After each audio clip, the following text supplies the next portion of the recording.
교회 안에서 우리가 제일 많이 듣는 단어가 몇 가지 있는데 그 중에 하나가 진리라는 단어일 겁니다. 많이 듣고 또 우리가 가장 또 많이 사용하는 말하는 단어입니다.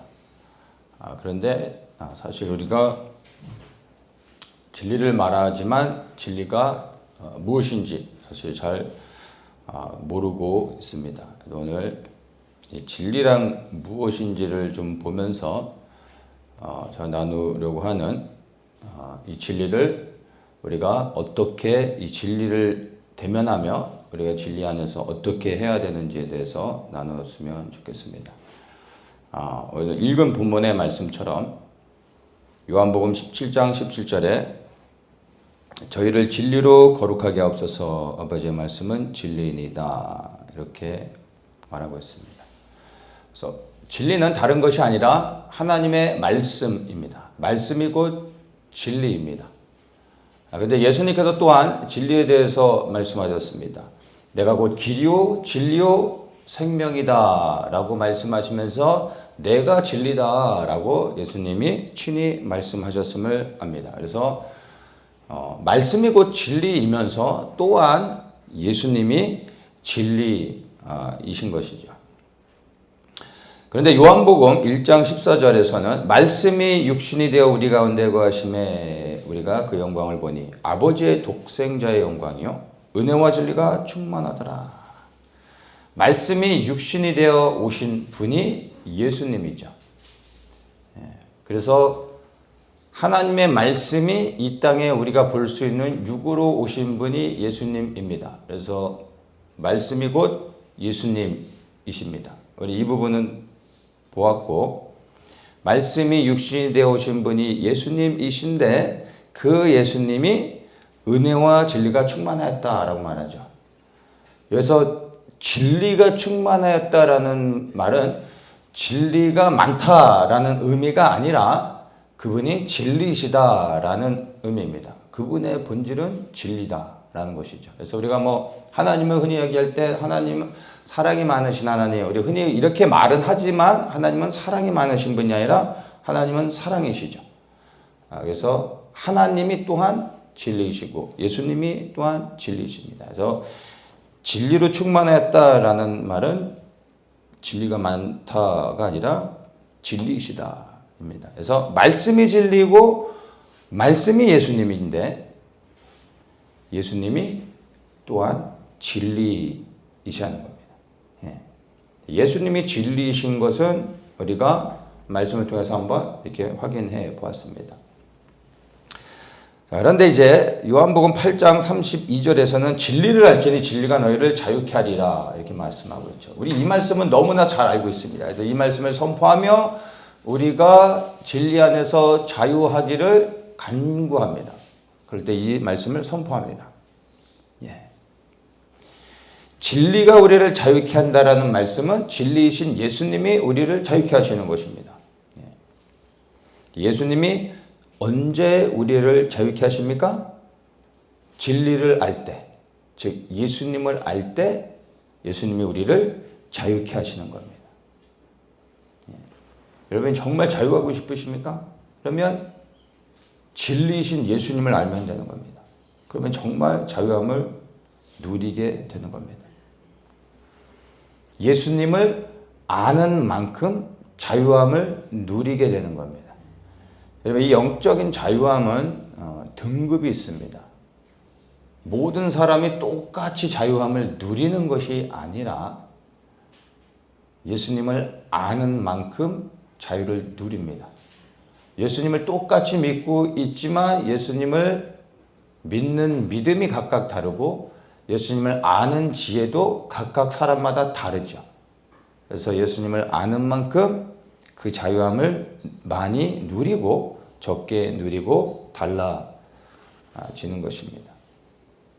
이 말을 반대로 하면은 예수님을 알지 못하는 자는 자유하지 못하다라는 것입니다. 여러분이 예수님을 나는 알고 있는가 스스로 한번 테스트를 해보고 싶다면 나는 정말 예수님을 믿으면서 자유하고 있는가를 여러분의 삶을 한번 점검해 보십시오. 예수님을 믿으면서 여러분의 삶이 정말로 자유해졌습니까? 그러면 예수님을 정말 여러분이 아는 겁니다. 예수님을 믿어서 여러분의 삶이 뭐 부유해졌습니까? 이런 거하고는 상관이 없는 거예요. 행복해졌습니까? 뭐 물질적인 풍요 뭐 이런 걸 얘기하는 것이 아니라 그런 것과 상관없이 예수님을 믿으며 자유함을 누리고 있는지, 그 자유함을 누리는 만큼 여러분이 예수님을 정말로 아는 것입니다. 여러분은 자유하십니까? 무엇에서 자유하십니까? 먹고 사는 문제에서, 죽고 사는 문제에서. 우리가 이 땅에 살아가면서 가장 자유하지 못한 부분이 아마 먹고 사는 것, 죽고 사는 것. 죽는 것이 우리에게 아주 심각한, 가장 중요한 일이기도 하죠. 우리 개개인에게.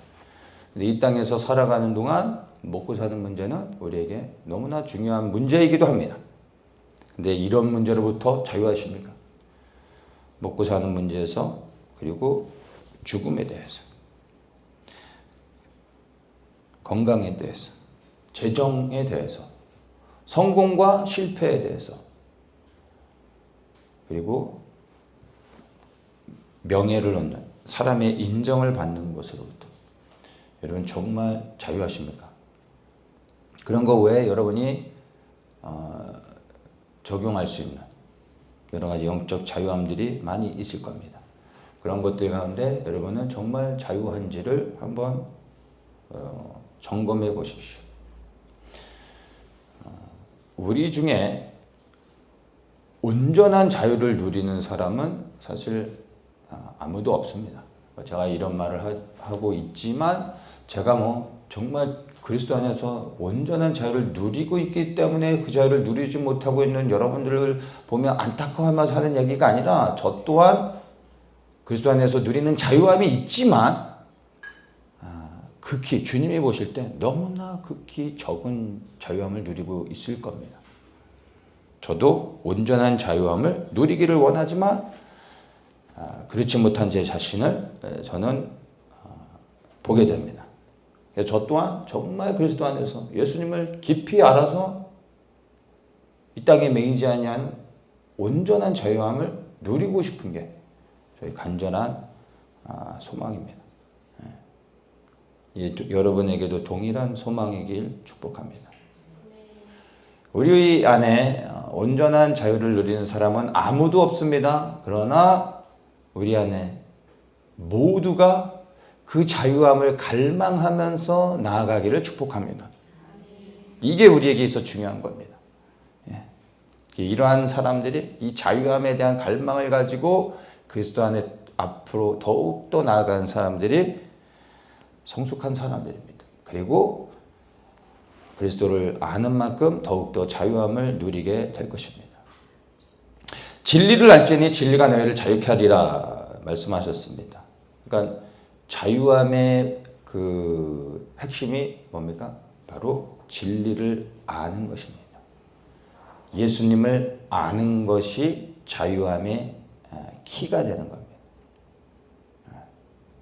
그러면 진리를 안다는 것, 무엇일까요? 진리를 아는 게 무엇입니까? 진리를 배우는 것이 진리를 아는 것입니까? 진리를 지식적으로 이해하고 있는 것? 진리를 설명하는 것이 진리를 아는 것으로 해석될 수 있을까요? 아니면 진리를 선포하는 것이 진리를 안다라고 말할 수 있을까요? 진리를 안다는 것은 예수님이 하신 수많은 말씀들과 그리고 그 안다라는 이 단어의 원어적 의미를 종합해서 살펴봤을 때 진리를 안다라는 것은 한마디로 얘기해서 진리를 안다는 것은 진리를 내 안에 거하게 하는 것이라고 설명할 수 있을 것 같습니다. 진리가 내 안에 거하는 것. 그게 진정으로 진리를 아는 겁니다. 진리가 내 안에 거함으로 그 진리가 나를 다스리게 하는 겁니다. 내 안에 거하신 진리이신 예수님이 나를 다스리게 하는 것이 비로소 내가 진리를 아는 것입니다. 그리고 그것이 진리를 믿는 것입니다. 요한복음 15장 4절에 내 안에 거하라 나도 너희 안에 거하리라. 가지가 포도나무에 붙어있지 아니하면 절로 가시를 맺을 수 없음같이 너희도 내 안에 있지 아니하면 그러하리라. 우리 신앙생활의 본질입니다. 이 말씀은 끊임없이 우리가 묵상해야 될 말씀이고 내 삶을 늘 점검해야 되는 중요한 본질적 말씀입니다. 내 안에 거하라. 나도 너희 안에 거하리라. 주님이 우리 안에 거하시기를 원하십니다. 그래야 우리가 구원을 받는 겁니다. 그래야 우리가 자유함을 누릴 수 있는 것이고 그래야 우리가 온전해질 수 있는 겁니다. 그런데 여기에는 영적인 원리가 있다는 겁니다. 그분이 그냥 우리 안에 들어오시면 될 텐데 그러면 너무 좋겠는데 그렇게 하지 않으신다는 거예요. 순서가 뭐예요? 내가 먼저 그리스도 안에 거하는 겁니다. 그래야 그분이 우리 안에 들어오시는 겁니다. 그분은 우리를 기다리고 계시는 거죠. 무엇을요? 우리가 그분 안에 들어오기를 기다리십니다. 그러면 그분이 우리 안에 거하시고 우리를 다스려 주시는데 내가 그분 안에 거할 때 그분이 내 안에 거하실 때 무슨 일이 일어나는 겁니까? 열매를 맺게 된다라는 겁니다. 이 열매의 마지막이 무엇입니까? 영생이라고 성경은 말하고 있습니다. 자, 그런데 가지가 포도나무에 붙어 있지 아니하면 절로 가시를 맺을 수 없다. 절로 가시를 맺을 수 없다. 이 말씀을 하고 있습니다. 이 말씀은 스스로 열매를 맺을 수 없다. 이 말입니다. 스스로 열매를 맺을 수 없다. 누구에게 대한 얘기입니까? 우리 스스로는 절대로 열매를 맺을 수 없습니다. 잘 기억하셔야 됩니다. 여러분, 우리는 열매를 맺지 못합니다. 우리는 생명의 열매를 절대로 맺지 못합니다. 우리가 맺을 수 있는 열매는 사망의 열매 외에는 없습니다. 우리는 절대로 열매를 맺지 못한다는 것을 잊지 마십시오. 스스로 열매를 맺을 수 있는 사람은 이 세상에 아무도 없습니다. 스스로 열매를 맺으려고 노력하는 게 세상의 종교인 것입니다. 기억하십시오. 나는 절대로 스스로 열매를 맺을 수 없습니다. 열매가 우리가 맺는 마지막 열매가 뭐라고요? 영생. 절대로 우리가 그 열매를 맺을 수 없다는 거예요. 그런데 안타깝게 수많은 사람들이 스스로 열매를 맺기 위하여 일평생 부단히 노력합니다. 그게 교회 안에 수많은 종교인들의 모습입니다. 그리고 실제로 열매를 맺고 있다라고 착각하며 만족하며 살아가는 사람들도 있습니다. 그러나 오늘 이 성경의 말씀, 예수님은 이 말씀을 분명히 하셨습니다. 너 스스로는 열매를 맺을 수 없다. 이 말씀의 본질이 뭔지 아세요? 가지가 포도나무에 붙어 있지 아니하면 스스로 열매를 맺을 수 없다. 이 말씀입니다. 이 말씀을 다시 풀어서 보면은 가지가 포도나무에 붙어 있으면 열매를 맺을 수 있다. 열매를 맺게 된다. 이 말인 것입니다. 우리 그리스도인들의 삶은요, 결론적으로는 우리가 열매를 당연히 맺어야죠. 근데 그거를 우리가 맺으려고 노력하는 것이 아니라 우리의 포도나무이신 예수님이 맺도록 해야 되는 겁니다.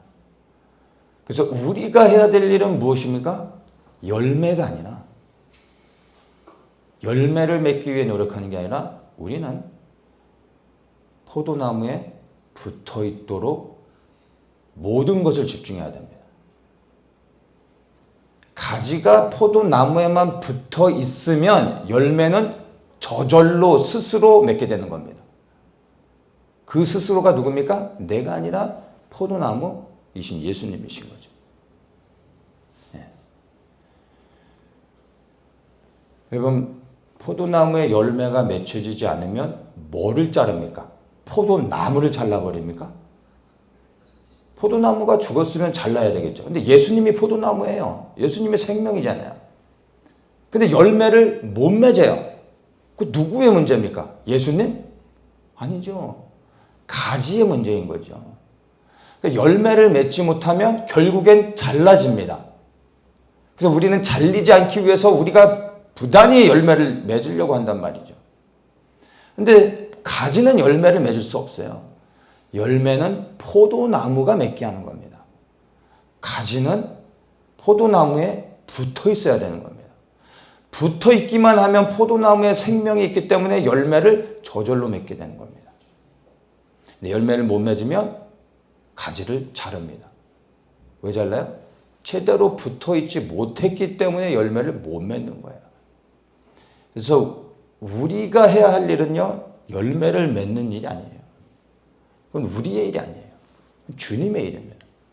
우리가 할 일은요, 모든 걸 집중해 포도나무에 절대로 떨어지지 않도록 붙어 있는 겁니다. 딱 달라붙어서 절대로 떨어지지 않도록 모든 것을 집중하는 겁니다. 이게 신앙생활의 본질입니다. 뭐요? 예수님께 붙어 있는 것. 무슨 수를 쓰더라도 포도나무에 절대로 떨어지지 않고 붙어 있어야 됩니다. 그러면 열매는 저절로 맺어집니다. 노력할 필요도 없습니다.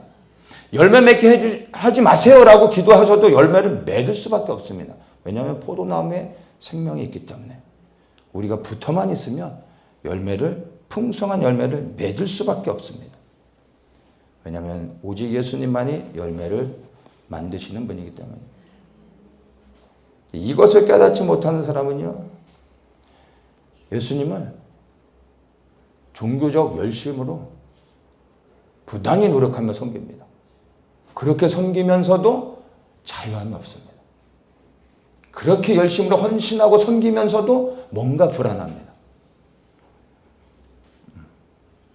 그리고 맺은 열매가 혹 있을 때 나의 열심으로 맺은 열매를 가지고 그 열매 자체를 판단하죠. 내가 맺은 열매로 만족하지 못하고 불평하기도 하고 다른 사람과 비교하기도 하고 내가 맺은 열매로 교만해지기도 하고. 이게 다 뭐에서 오는 겁니까? 내가 했기 때문에 내가 판단하는 거죠. 근데 내가 맺은 게 아니라 예수님이 나를 통하여 맺게 하신 거면 그 열매가 크든 작든 많든 적든 저는 거기에 반응할 필요가 없습니다. 왜? 나하고 상관없는 거기 때문에. 저는 붙어만 있으면 되는 겁니다. 그리고 그냥 감사할 뿐이죠.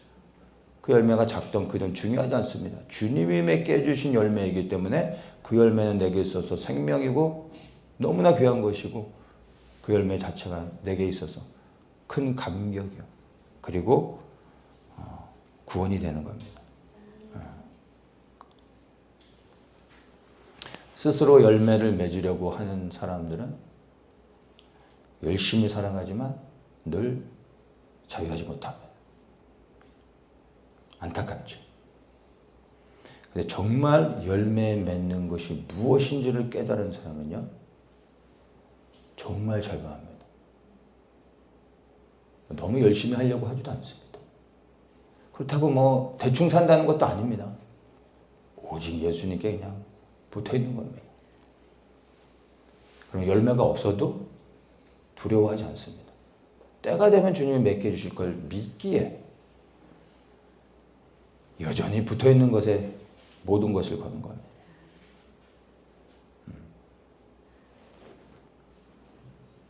보여지는 것으로 초조하거나 두려워하거나 낙심하지 않습니다. 내가 포도나무에 붙어 있는 것으로 확인하며 그 안에서 기뻐하고 감사하며 기다릴 수 있는 것이죠. 열매 맺는 비결 뭐라고 얘기했습니까? 붙어 있는 겁니다. 붙어 있는 것. 예수님께 붙어 있는 것에 우리의 신앙생활에 모든 것이 초점이 맞춰져야 됩니다. 그러면 열매를 맺게 하십니다. 그렇다면 어떻게 하는 것이 예수 그리스도께 붙어 있는 것일까요? 이 말을 다시 얘기한 진리로 이제 대입해서 얘기한다면 예수 그리스도 안에 붙어 있다라는 것은 진리를 내 안에 두는 겁니다. 그게 그리스도께 붙어 있는 것입니다. 내가 해야 될 일, 진리가 내 안에 거하게 하는 것입니다. 예수님이 말씀하셨죠. 내 안에 거하라. 내가 너희 안에 거할 것이다. 우리가 해야 될 일이 있다라는 거예요. 우리가 그분 안에 거해야 그분이 내 안에 오시는 겁니다. 이 말을 정리해서 얘기하면 진리가 내 안에 들어올 수 있도록 하는 겁니다. 그러기 위해 내가 진리신 그리스도께 나아가 무릎 꿇어 굴복하는 것이죠. 많은 사람들이 진리를 압니다. 지식적으로. 이론으로 설명합니다. 말할 수 있습니다. 가르칠 수 있습니다. 설명할 수 있습니다. 그러나 그 진리를 자기 안에 두려고 하지 않습니다. 내가 진리를 말하고 있기 때문에, 진리를 설명하고 있기 때문에, 진리를 전하고 있기 때문에 나는 진리 안에 거하는 자요. 나는 그리스도 안에 있는 자라고 착각합니다. 네, 아닙니다. 진리를 아는 것과 내가 진리 안에 거하는 것, 진리를 내 안에 두는 것, 전혀 다른 것입니다. 많은 사람들이 진리를 바깥에 두고 신앙생활을 합니다. 수많은 사람들이 진리를 내 옆에 두고 신앙생활을 합니다. 필요할 때 진리를 들춰보고 진리에 대해서 말합니다. 그러나 결국 그 진리를 내 안에 두지 않는다는 겁니다. 그게 많은 교회 안에 있는 종교인들의 모습인 겁니다. 근데 그게 나는 아닌가? 여러분들 스스로를 돌아보셔야 됩니다. 지금 여러분이 진리를 보고 있다면 여러분 진리가 바깥에 있는 겁니다. 그 진리가 여러분 안에 거하게 해야 되는 것입니다. 진리를 바깥에 두는 사람에게 나타나는 특징이 있습니다.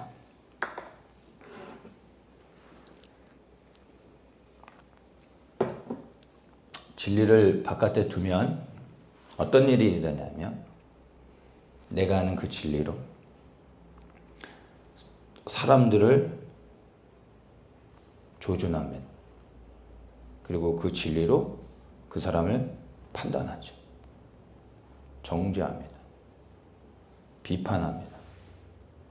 그 사람을 평가합니다. 이게 진리를 바깥에 두는 사람들에게 반드시 나타나는 모습입니다. 진리는 정확히 알고 있어요. 그래서 그 진리로 정확하게 사람들에서 이러쿵 저러쿵 비판하고 판단하고 이런 사람들이 맺는 열매는 항상 자기의 상황과 환경을 탓하고 다른 사람을 원망합니다. 저 사람 때문에, 이런 환경 때문에. 왜 이럴까요? 진리가 바깥에 있기 때문이에요. 진리를 바깥에 두는 자들에게 나타나는 모습입니다. 이런 사람들은 다른 사람들은 다 보입니다. 진리는 빛이거든요. 그걸 비추어서 다 보는 거예요. 틀린 말이 아니에요. 근데 정작 정말 보아야 된 나는 못 봐요. 왜냐하면 바깥에 있거든요. 여러분이 진리로 다른 사람을 정확하게 평가를 했습니다. 아주 예리하게 평가를 했습니다. 그것으로 인하여 여러분이 주님 앞에 서서 구원을 받습니까? 아니라는 거예요. 전혀 상관없는 겁니다. 이런 걸 가지고 헛되고 헛된 일이라는 겁니다.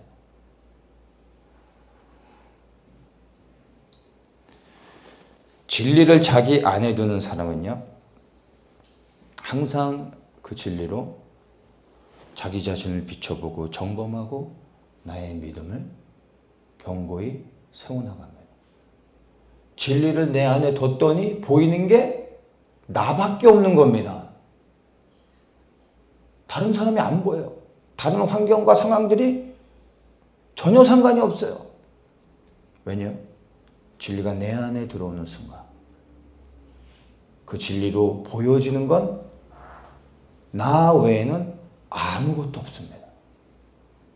모든 문제의 근원이 나라는 것을 깨닫습니다. 예수님과 나밖에는 아무것도 보이지 않습니다. 모든 본질적인 문제의 근원은 나라는 것을 알게 됩니다. 다른 사람을 비난하거나 판단하지도 않고요. 상황과 환경을 원망하지도 않습니다. 모든 문제가 나에게 있다는 것을 알게 됩니다.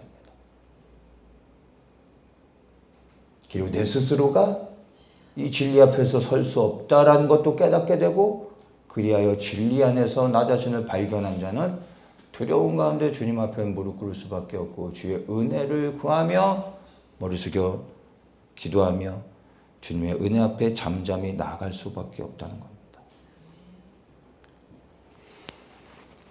그래서 정말 진리를 내 안에 스스로 두는 자는, 이건 우리가 해야 되는 일입니다. 여러분, 주님은 인격이시기 때문에 우리의 마음의 문을 발로 차고서 들어오지 않으십니다. 우리가 그분이 우리 안에 들어오시도록 해야 되는 겁니다. 마음을 열어 진리신 예수님을 내 안에 오셔서 그분이 진리의 빛으로 내 안에 모든 어두운 것과 더러운 것들을 드러내실 수 있도록 나를 오픈해야 되는 겁니다. 이런 자들에게 나타나는 게 뭡니까? 회개입니다.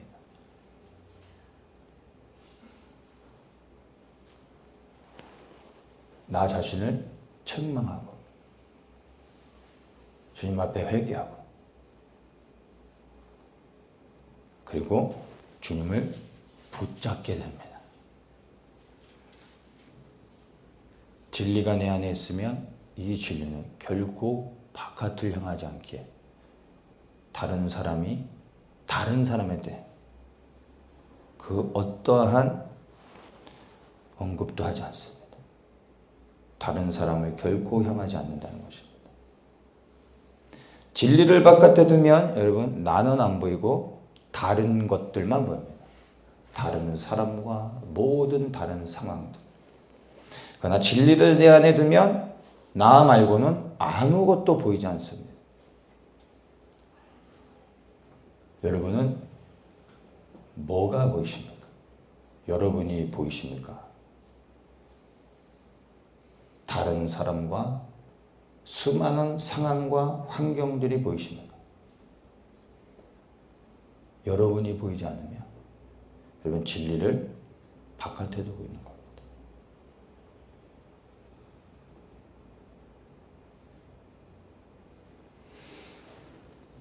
진리 안에서 진리를 내 안에 두고 나 자신을 볼 수 있어야 됩니다. 그래야 우리가 영적으로 사는 겁니다. 그래야 우리가 진리이신 예수님이 우리 안에서 책망하시고, 그래야 내 안에 있는 모든 악한 것들을 드러내시고, 그리고 그것을 끊어내고 두렵고 떨림 가운데 주님 앞에 나아가게 되는 것입니다. 여러분, 진리는요, 김 집사를 위한 게 아닙니다. 박 집사를 위한 게 아닙니다. 나 말고 다른 사람을 위한 게 아니라 진리는 나 자신을 위한 겁니다. 그 진리를 다른 사람에게 대입하지 마세요. 그 진리는 나를 위한 겁니다. 그 진리를 내 안에 두십시오.